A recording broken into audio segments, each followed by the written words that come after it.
What is going on, guys? Heart Pirates TCG here with another VV Theory collaboration. We're just commentating on all of these Set 4 championship games. It's just been so fun. Like, honestly, we've just been doing these in a row. Like, we finished the first one, we're like, I can go for another one. And then we finished the second one, we're like, all right, one more. One. Yeah, one more. So that's just kind of what we're doing right now. This is just super fun. Like, a lot of my games when I commentate them, I kind of see the ending of them. But these ones I just have not seen before. So it's just great being able to like watch them like unfurl and me not know like what happens, So we got a really cool matchup right now. It's Kinemon versus Rebecca. Now, we haven't seen a whole lot of Kinemon since set 2. And I know in the East, they didn't see Kinemon since like the first week of set 2. So wonder why he decided to bring this one out. Yeah, every now and then someone will have this idea to like, okay, I'll bring that old spice instead of new spice. Yep. And I like when people do that. It catches a lot of people off guard because, especially for these big tournaments, people will be making a certain list ready to answer all the decks they think are going to be there. And then you go against this. Like, I guarantee you, this Rebecca player had no idea he was going to be going against Kinemon today. You know what I mean? And so actually what's really cool is, my first question was, I think we answered it, is I wonder why he decided to bring out Kinemon. And when you look in his hand, it looks like he plays a 10-drop Doflamingo. And I wonder if he's playing like a pseudo like OTK version where he gets out Odin and double swings. And then next turn when they try to deal with the Odin, he just locks them behind the wall, like freezes them in place with the Doflamingo and just tries to kill him. So I wonder if that's the move right there. We'll see how it works out. How that pans out. Yeah, and I will say against Rebecca, unfortunately for the Kinemon player, if that is his plan with the Dofis, you know how Luffy works. He can whoops, I don't know why it kicked me off the stream there. There we go. It can backfire because he can stand up his guy. Absolutely. And goes ahead and swings 8 right here. I think that might be a little odd considering he has Momo. He also has Okiku right there, and he has Beige Okiku. What's that one girl's name? Shinobu, who's also a 3/5 vanilla. So I wonder why he decided to do that right there, because even Orlumbus wouldn't deal with him right there. And one thing I will say, I'll be running my list very similar to this Rebecca player's. I do like how he's running the 10-cost Kuzan. I think it's very complimentary. Yes, you can whiff on the search, but that it's still so powerful. And he's got it in hand, so he's not going to whiff. They're in his hand. And I completely agree with you. A lot of people are like used to playing red, where like every single card is searchable, but like you don't like. Sometimes you can just draw cards. Like in Law, you play Vista, and Vista's never been searchable like ever in Law. So obviously you can search with Ezo, but no one plays Ezo in Law. And so like you can just play cards that are generically good, and if you see them, great. If you don't, it's not a big deal, Goes in for 8 again, by the way. Absolutely right. Yeah, goes in for 8, and then plays the Okiku this turn. I wonder why he plays the Okiku this turn though, because why couldn't he just swing 6 last turn and play the Okiku? And then he could have just played Shinobu or the other Okiku this turn and swung however many. He could have swung 8 again, or 8 this time. Yeah. And interestingly, I think his logic is you have to keep Rebecca in check by taking life cards early, or later in the game you just can't do it in time because so many blockers start flooding the board. But 8 is such a strange number because he still could have swung for at least 7 last turn, right? Because of Kinemon's ability. Yeah, absolutely. So yeah, 8's a weird number, and I understand putting aggression into these decks so they don't just run rampant, but it shouldn't be at the cost of not building a board state, because just 100%. Simple stuff like that would just really cost you. I mean, yeah, because now look, he just got to play his 3,000 worlds and still have this play to follow up, which I don't agree with that play as much, but he has so much extra dawn to work with now. Like you said, he should have filled the board up. Sorry, go ahead. No, and I was just gonna say absolutely. And the thing is, he has if he would have done what we would have said, he would have had 2 Okikus on the board, and he would have killed one of them, and the other one would have been fine and been an extra attack, because obviously he wants to put pressure on the board. So having 2 attacks instead of 1 is obviously better. And he draws into a Krieg's not going to do anything here because Rebecca, he can just tap Rebecca for the Kyros. Right. So no point in discarding. I mean, I guess you can, and like, I mean, I don't know. I mean, I guess just establish the body. What would be better here? Would you just establish the Krieg, or would you just play Shinobu, I would Okiku? flood the board. Yeah, I would flood the board here because there's no Quarter Coliseum down yet, so I know my guys are going to be safe for at least a turn, kind of logic. Yeah, Okay, and that's what he's doing. He's swinging Yeah. 6. Actually, okay, so he's gonna play the beige too, which I think is a mistake. Oh, is he swinging 6 at the I don't think so. Kairos? No, I don't think so. He's going to count. Okay, 2K Yeah. counter. So it looks actually he should have swung 7 there because he's gonna play the bait. He's gonna use Kinemon's effect, play the Okiku, then he's gonna play Shinobu, and then he's going to. Oh, actually no, he's not. He's just gonna play the Krieg. Big mistake, I think. I think it's a big mistake. Maybe what he should have done is swing at the Kyros for 6 and bait him into tapping that Rebecca, and then killing the Rebecca with Krieg. Maybe that was the best bet. That's what I thought he was going to do. So he chose not to do the effect at all, by the way, because don't you have to trash a card to use the effect? Yeah, he's just not going to use it because there's no point. Yeah, there's no point. So maybe he did try to do double that. Attack. Yeah, I think that his plan was. I think he swung 6 at Kairos. I could be wrong because we can't hear what they're saying, right? We have no idea. It's a different language. Yeah. But I think he tried to get a quick one over on Kairos to make him use his leader's effect, but the Rebecca player was smart enough to not bite. That's counted smart. out for the 2. And actually, that could be a really cool bait, because so you can play like X Drake or Killer or something like that. So, it's good if that is the case. It's good that Rebecca player saw that because, if you it's like those type of like weird plays that could actually really bait like worse players, lesser players into sure. Oh yeah, why would I discard a card when I can just tap my leader and then it dies, for free. So, and even just being inconveniently at 6, it's like, okay, if he didn't have a 2K counter in hand, he was going to have to dump 2 cards from hand just to save it, so that very nice play by the Kinemon there. Yeah, and I think it would have been better to swing 7 at life and play the Shinobu and Okiku. Yes, especially because I agree. Especially when he taps you or Lumbus, you can get just more value out of your Krieg the next turn later in the game. Yeah, exactly. Yep. Like I understand establishing a double attack, but the thing is, like, when you establish Okiku and Shinobu, Okiku could turn that Lumbus sideways, and then you could just combo it with Krieg if you wanted to, or he could just turn it sideways on his own, and then you just go face. So there's just a lot of different options, and when you're playing these games at a high level, you want to just get the most use out of your cards. Yeah, and interestingly, like I was gonna mention this earlier, I forgot. He 3000 Worlds, the Okiku. That was strange to me because, like, yeah, it's a card, it's annoying, but that's not a threat. You know what I mean? Sometimes, have you noticed this, Joey? A lot of players, they'll just use removal all willy-nilly on whatever they can first on tempo.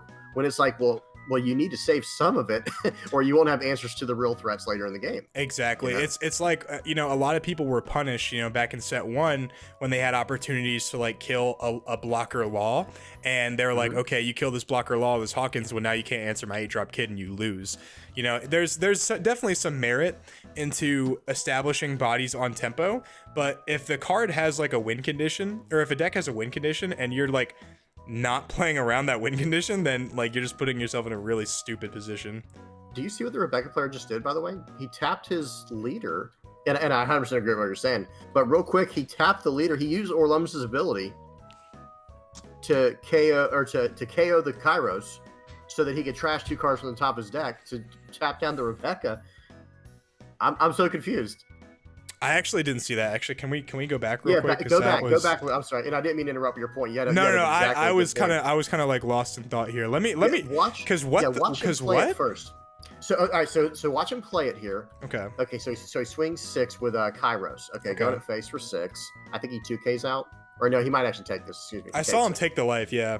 Yeah. Which is an Odin. Now, so he pays 3 to play Kairos, and that trashes a card. Let me bring that card up just so I can read it and make sure I don't butcher this. Yeah, Kairos destroys a card on the field and then mills the top 2 cards of his deck, I think. Or 1 card. Right. So on play, if your leader's Rebecca, K up to one of your opponent's characters with a cost 1 or less, then trash 1 card from the top of your deck. So he chose to just trash it. Then he just did Orlumbus' ability to KO the Kairos, tapping the Rebecca to trash 2 more cards. Huh. Interesting. Okay. He's trying to fill up his trash. So, I don't know he didn't what actually. for. So he didn't actually trash his own Kyros here. He milled the Kyros. He played another Kyros. That's what I mean. And then he used Orlumbus's effect on one of those Kyros, Yeah. and instead of it dying, he rested his leader. Yeah. So I guess he just wants to fill up his trash for the Luffy that's coming next turn. Yeah, it's got to be something like that. And that's got to be a tell, too, right? Like, the Kinemon player has to know, like, okay, there's a reason he did that. Well, yeah, I think he did that because he wants him to attack the Kyros and not bait it and not his life, because this double attack could be absolutely massive right here. I mean, it doesn't. Yep. I can't really see. I know he has 2 Kuzans and a Luffy, but it doesn't really look like our Rebecca player really has a lot of counters. So maybe he just did that to bait him into attacking the Kyros and not his life, because his going for life here could be incredibly dangerous. Yeah, I think you're right. And in his hand, that's 2 Kuzans, 2 Luffys. Does he have 2 Luffys? Sabos. Yeah, one's an alt-art and one's a normal alt-art. Gotcha. And then 2 Sabos and a Gats. That far left card is Gats. Yep. I remember from earlier. So I wonder if he just swings 5 here, and then puts 1 on Krieg, uses Kinemon's effect. Yep, or maybe puts 2 on Krieg, because he's at 9 Dawn right now, and Kinemon is at Odin will only cost 7. So he puts 2 on Krieg, he double strikes here, and then establishes Odin on the field. Then he has access to 10-drop Kuzan. Okay, he's not doing that at all. He's just going massive at life. Double strike right here. He's gonna go ahead and take both those. Ooh, a 3rd Kuzan right there. He's gonna go ahead and play Okiku. Yeah. Yep. And then Okiku and a beige.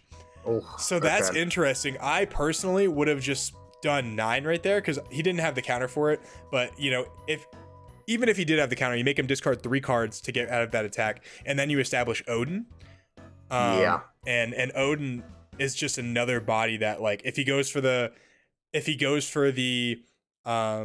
Krieg, then Odin gets to live. If he goes for the Odin, then the Krieg gets to live. So he's kind of put in a bad position here. If he finds a way to deal with this. If he finds a way to deal with this Krieg, which he does, he has Orlumbus and he has 3,000 worlds, or he has Orlumbus and 10-drop Kuzan, he can just get rid of that body, and now he can stabilize. Yeah, and he's going to need some blockers soon. The Kinemon was diligent. He pushed through and kept smacking life early on. Me and you thought he was crazy for it, you know what I mean? Yeah. Now, me and you we'd have done it a little differently, but we'd have done relatively the same thing in a different way. But it's like, okay, this Rebecca player, just like another game we had covered, the Rebecca players just refuse to put blockers down. I don't understand what's going on. Yeah, and they're trashing him as counters. Like, he trashed Sabo as a counter to block the Kinemon attack. I understand, because you can play Okiku, but like half the times where he's like had the opportunity to play he's had the opportunity to play the blockers, Okiku hasn't even been on the board yet. So like, well, I'm okay with you blowing up my guy on the board with Okiku, if you're not hitting my face, you know what I mean? I'm cool with that. I completely understand. He's just like, a lot of people just keep trying to get these Kyroses out, and like for no reason. Like, Kyros with Colosseum has rushed. Obviously, he doesn't have Colosseum out, but like, you can play Kyros anytime. Like, you have to be at a healthy life count to be able to like maximize on his effect, though. So like, I just don't get why people do that. Do you remember when we were talking to Chris from Small Hat Crew?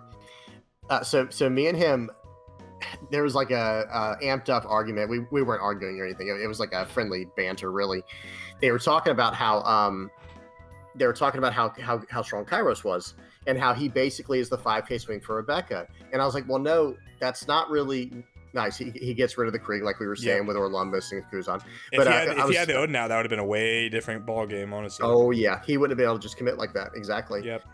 And it's funny, we were talking about how Kairos was like the 5K swing, but I was telling them in the comment section, I was like, well, yes, he swings for 5, he has a lot of resilience, but that's not what he's all about. Like, Kairos is very strong, of course, and they weren't wrong, by the way, and I wasn't wrong. We just weren't seeing things from the same angle. They were just seeing it, and I think it was more, you know how it can be when people are doing videos, they can be very hyperbolic, like just to make good content, whatever. Absolutely, and I 100%, hey, here we all are, content creators. I a million percent understand that, but it's like, guys, do not think that Kairos is like the be all end all for Rebecca. No, that deck requires maximum skill to play, like we were saying, before. Yeah, no, absolutely. And like, Rebecca is a very high skill ceiling deck. A lot of these decks our high skill ceiling decks. If you watched my president's video, even Donald Trump said that Rebecca took a lot of skill.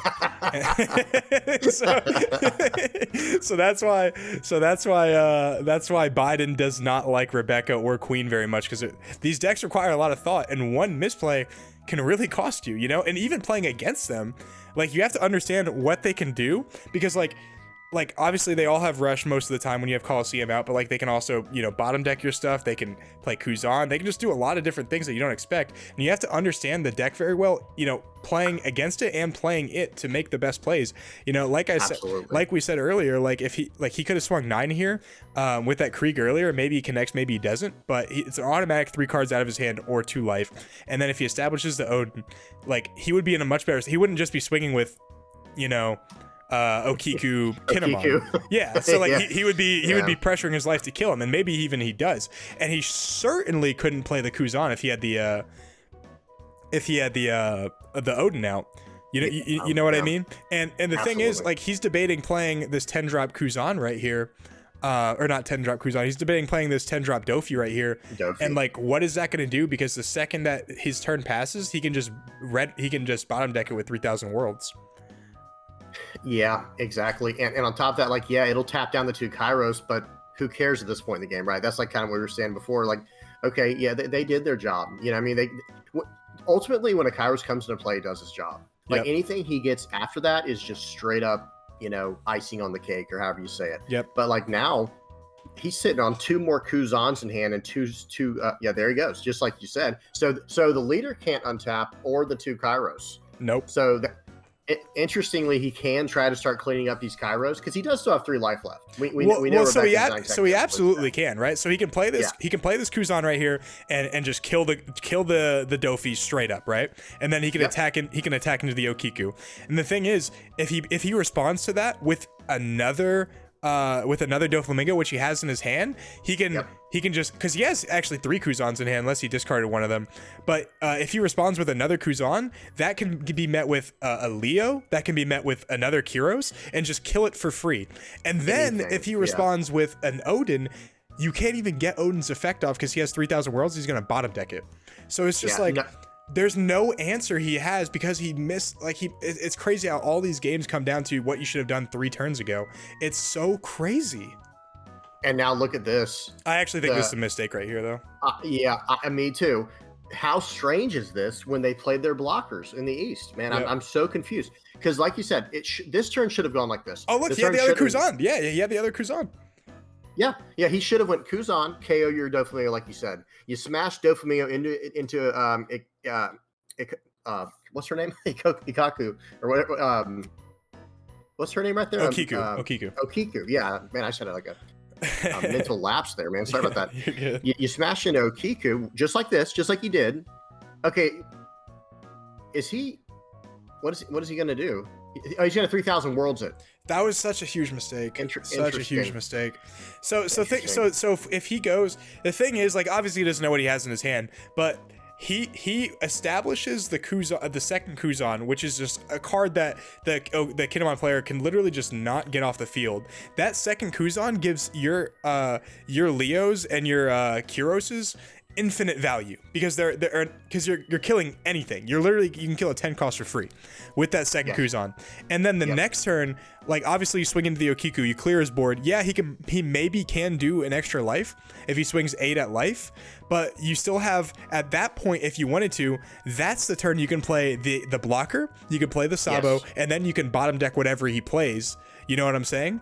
That's right. So like you'll have the 10 Don to do that. So it's just such a huge mistake. Like, it's just these tiny little things that are just a little bit off, you know, and they add up. Yeah, and they add up. Now, obviously, I don't know who wins this. You know, our Rebecca player very well could win this, but there's just routes of play that would just be so much better at, like, securing the game. And like right now, he's just leaving it to chance. Yeah, it was interesting. Like, I love the idea of putting down a blocker, like I said, but it's like, you were too safe. Like, the only thing he could have done was just load up Dawn to attack your one last point of life, but then you flood the field with blockers while having double Kuzan down. Yep. So that's where it's really, really strange to me. And I mean, if I had to guess who wins from here, it's the Rebecca play. Oh, easily. Like if I had to guess, Easily. it's too dominant because now. Does he still have the other Sabo? No, he counted out one of the Sabos. But the idea here, another thing you can do, I think it's especially better against red decks, is you play your Bartolomeo as a blocker, then you play Sabo, and now they're both indestructible for a whole turn. You know, and you draw 2 trash too, of course, like he normally does. It's like, but now that's, I don't know. It's like he's trying to be safe, but in the process of trying to be safe, he's costing himself some turns. He's jeopardizing a lot here because now look, this guy felt safe enough to just drop a 10 drop here. Which is, and there goes your Kuzan. Well, right? Well, the Sabo's effect, because like Kinemon doesn't play anything that can kill your characters except for Krieg, right? So Sabo's effect to not KO doesn't really matter. The thing is like you don't want your cards to get rested, but like when you establish that second because the thing is, he's not if he wants to establish another body, like if he wanted to play another Doflamingo right there, he could only swing for 5, and you have counter for 5. So like if he wants to establish another body, he's not going to be swinging very tall, you know. So like, and did he not attack that turn? Oh no, he had Sabo. Excuse me, never mind. Yep. And so like when you think about that interaction, right? Like right. When you think about that interaction, he's not going to be establishing a big body if he's swinging tall. You know, and if he does establish a big body when you have 2 Kuzans on the board, your Leo can kill it for 1 Dawn, you know, which is crazy. And he could have done the exact same. Now, obviously, I mean, this is the exact same result, but just in a different order. Sure. But now he doesn't have the 3,000 worlds, so he can't even kill the, if he kills the Kinemon, or not the Kinemon, the Odin, if he decides to play the Odin, then the Okiku comes out and can rest his blocker and can actually get him the game right here. Now, I will say this. There is a King Kong gun in hand. So this is game over next turn. Unless King Kong gun has to target Dressrosa characters, right? Right. So Kairos or Sabo. Gotcha. It's going to get one of those guys. And he definitely has, we can see his trash. He does have at least 15 in the trash. So it's like, okay, like you're saying, I guess we were all 3 on the same page. Me, you, and this Rebecca player. We're all on the same page. But it's interesting to see how you can come to these different results, you know, in the end. Yeah. And I will say, I don't know how it is if I were in his shoes, because maybe we're being even somewhat manipulated from being able to see both hands. But I don't think so. A lot of the plays we're talking about are just general knowledge information. Like, yeah, like so what is the technical play? And even when we were talking about it, we're like, yeah, we can't see his hand, but like, you know, wouldn't you want to give your Leos and Kuroses like a free, like kill it, like the option to literally kill anything for free? You know, because you come at the same conclusion. You arrive at the same conclusion. He's in a dominant position. Absolutely. No doubt about it. But I think he would have been like, for his cards to have more impact, it would be better to establish that second Kuzan before you establish the Sabo. So in an opposite order, really. And if I'm the Kinemon player right now, I know my player's playing Rebecca, so they're going to have potentially King Kong gun. You have to fill the board with blockers here. You just have to. It's your, and not that you even have a chance, but it's your only chance. Wow. Did he just let Sabo die? He just let Sabo die from a 6k swing, which means he did not want to use that Gats in his hand at all. Well, wait, maybe it had to have been more than 6, right? Because he has only 4 Dawn. Oh, yeah, I guess so.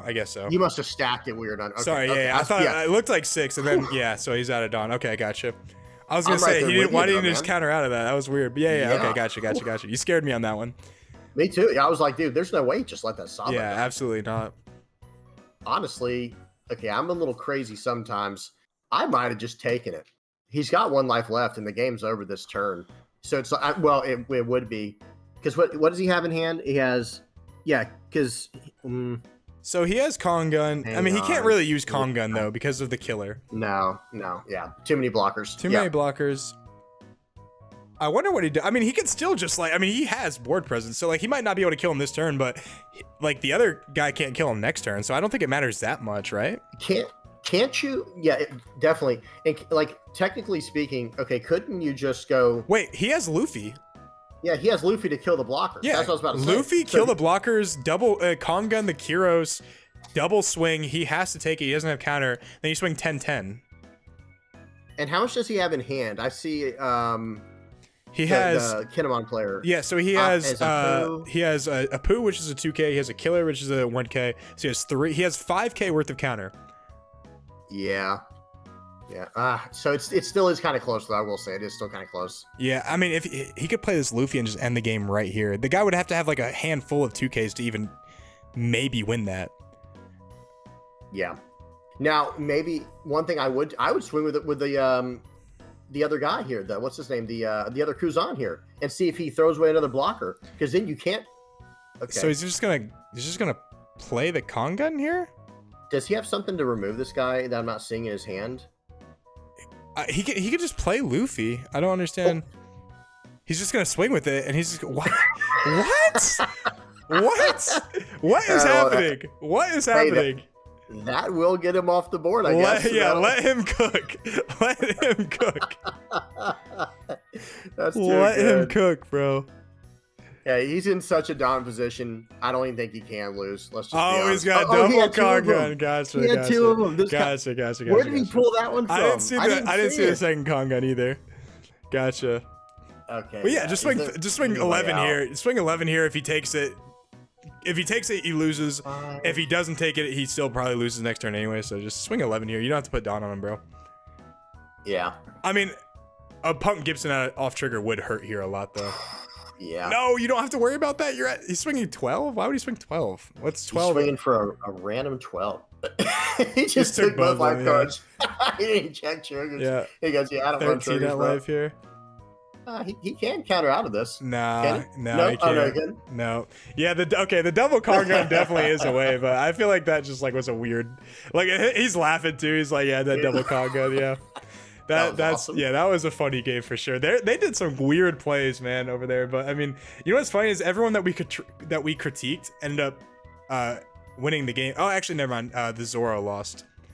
The Zoro game. The Zoro did. Yeah. Yep. Yeah. But yeah, guys, that was that. James, any final words, buddy? Yeah, I love watching these. Like it's like we've talked about before on other podcasts or shows or whatever. Commentating. It's so enjoyable, and especially like when you're at a certain level where you actually know what's going on. This is so much fun. I hope you guys are enjoying it as much as we are. Please leave us some kind of comments in the comment section below. As always, if we miss something, please tell us. Absolutely, guys. And once again, the link to his channel will be in the description below. Hopefully you've fallen in love with him by now, because he is an awesome content creator and a friend of mine. So I hope that you do sub to his channel. He will hopefully be at 1,000 pretty soon, right? I hope so. At 600 at the time I was recording this. I know, it's pretty dope right there. He's a rising star. Guys, we're moving. Thank you for watching, and I'll see you guys on the next one. Peace.